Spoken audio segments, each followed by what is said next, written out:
Hi, everyone. My name is Katie Motsinger, and I'm the Director of Development and Marketing here at the Children's Attention Home. If this is your first time learning about the Children's Attention Home or watching one of our videos, we are a group home located in Rock Hill, South Carolina, and we provide nurturing care and life-changing services for youth and families in need. These youth are coming from foster care or are homeless, and so our goal is to meet them where they are, find out what their needs are, and make sure we're providing them with the resources and opportunities for them to grow and thrive long-term and reach their potential. And so today we are talking with Miss Mary Fishburne, who is one of our longtime supporters. And we're so excited to have her with us. Good morning. And how are you doing? Hey, Katie. Good morning. Thanks for having me. Yeah, so can you share a little bit about yourself and just how you first got connected with the home with everybody listening and watching? Absolutely. My name is Mary, and I grew up in Rock Hill, South Carolina. I'm very, very proud of my community there. And I think the reason why you're interviewing me is because of their support for me, which I'll get to in a second. And of course, for the mission. But so I grew up in Rock Hill, where I fell in love with singing, and then went to college in Nashville, Tennessee at Vanderbilt. I lived in New York, where I had a career as a music theater artist, and then Charleston after that, still working in theater. And after 7 years in Charleston, my family now has settled in Philadelphia.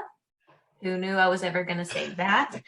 And I am a theater artist and have just recently written a musical for youth. And yeah, that's pretty much it.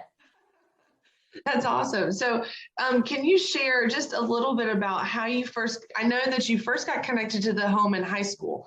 And so just a little bit about what that was like, some of the things that you have done through the years to support the home and connect with the home. Yeah. Yeah, my parents did a pretty good job with mine and my sister's upbringing of helping us to be aware of our bounty of blessings. And it was almost to the point where I just felt very unsettled and not necessarily guilty, but just hyper aware of life's incredible blessings. And one day I was at church at First Presbyterian Church in Rock Hill, and I was about 10th or 11th grade. And in the announcements part in the back of the bulletin, I'm sure I was probably like not paying attention to the sermon and, flipping through. And I can remember the moment when I saw like 2 or 3 sentences that said, looking for volunteers needed for a shelter in Rock Hill for abandoned, abused, and neglected kids. And I was immediately drawn to the mission. I began as a volunteer, and shortly thereafter, I knew that I had this gift of singing, and I wanted to know how I could use it to raise awareness and raise money for the home. And I cut a Christmas CD in 11th grade in Bruce Stevenson's studio, and he is responsible for how good that was, because and my mom played the piano, and we made this Christmas CD. And because it is Rock Hill, that is why the CD succeeded. It is a testament to how strong our community is. It's not a testament to how good the CD is. People bought. I find that a little bit hard to believe, because people had like 12 each. You know, they were giving it away as Christmas gifts to people who already had 3 or 4. And so we just had so many CDs that we sold in circulation. And thereafter, I've been doing concerts in Rock Hill to raise awareness and money for the home. And I'm just so glad that the gift of music could in fact serve the home in a way that was helpful. Well, it was a huge help. And like you said, awareness is a big piece. As much as the raising of funds is obviously hugely helpful to us, as almost half our support comes from the community. Just people knowing who we are and what we do is it makes a huge difference in our ability to do more for our kids that we serve. Tell me what personally connected with you. So you talked about sitting in church and reading the name on the back and so of the program. So what was it that personally connected with you that to make you say, this is where I want to make a difference. This is where I want to connect and become involved? Great question. I think it was that because I was young, I was seeing people my age at the home, and we weren't different. We were the same. And yet I had this and all this stuff, and they had that and all that stuff. And the disparity and the discrepancy in that was huge. But I knew that there was no discrepancy about who we were or what we deserved or how alike we were. We were the same. And so seeing that reflection pulled me in and made me realize that I wanted to throw all my weight and all my support behind these kids who were just like me. That's amazing. And that's something we talk about a lot when we speak with groups and just in sharing what is it like for our kids? Well, our kids they're kids. They're no different than your kids, or the hand they got dealt in life was very different than what you got dealt, or myself, what I was dealt in life. And so, what we can do to make their lives better and to give them opportunities that they haven't had is so important. Do you have a particular memory in your work supporting the home or about the home that really sticks out to you or that you cherish?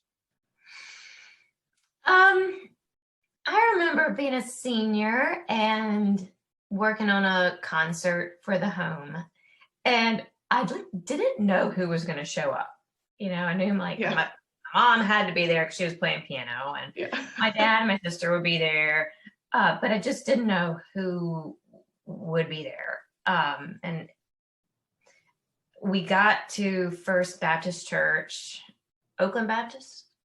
We got to Oakland Baptist Church, and it was like 30 minutes before it was going to start, and Iris Rose was going to sing with me, and then the Boys and Girls Club was going to sing the finale. And I told Iris, I call Iris my sister. I was like, sister, I don't know who's coming to this. Do you know anybody coming to this? and I walked onto the stage to sing the first song, and it was full, and the whole balcony was full, and it was everybody I knew and everybody I loved. So that was a big moment. Yeah. I knew we could do something with that. I knew already it was, if I sang terribly for the rest of the night, it didn't matter because we had already done the thing. We've already come together under this cause. And so the music thereafter was icing on the cake, but just to all be together under this umbrella of love and support for the Children's Detention Home, it was a relief, and it was exciting. That's awesome. Mm-hmm. Yep, I've heard fond memories from multiple people about that night. As obviously I was not there, but just how powerful it was and how meaningful it was to everybody there and to those that also worked at the home at the time. If you could share one thing about the home with those listening, what would you share? One thing that has drawn me in, and what continues to draw my husband, Jeff Hayden, in, is that the mission statement is, I guess I didn't turn on my disturb, sorry. The mission statement, this is not a ephemeral blip in time for these kids. It is an investment in their long-term self.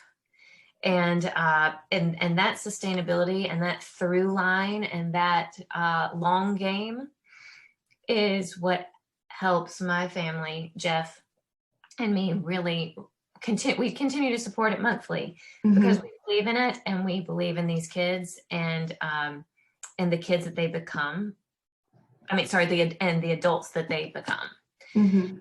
So the long-term game is what I would like to communicate to anyone who is maybe on the fence about, should I donate or should I get involved? I hope that inspires people. If it is not a matter of monetary donation, I hope that people watch this podcast and are inspired by the fact that we all have talents to give. It can be packaged in different ways, whether it's time or music or advocacy or Excel spreadsheets. I mean, there's always something that people can offer, and it really does take a village. But oh gosh, I'm about to get emotional. Nobody knows that phrase better than Rock Hillians, because we're a family, like we are a village. Mhm. And I love Philly, and I loved my time in New York, and I loved my time in Nashville and in Charleston, but Rock Hill is just really special. Yeah, we do have a special group of people here. It's having grown up in Charleston, it's definitely the closeness of the community here is really unique and special, yeah. And it's not something you find everywhere. We take care of each other. Yes. Yeah. Yes, we do. Well, thank you so much, Mary, for joining us today and for sharing your heart for others to hear. If you're listening to this or watching this and you want to know what you can do and how you can be involved, please go to our website, attentionhome.org. There's opportunities to give online. There's opportunities to volunteer, to provide resources, or if you want to come and just learn more, we offer tours and campus visits so you can come and see the difference that your support makes in the lives of our kids. So thank you so much for taking the time to watch. Mary, thank you for your time. And everybody, I hope you have a wonderful rest of your day.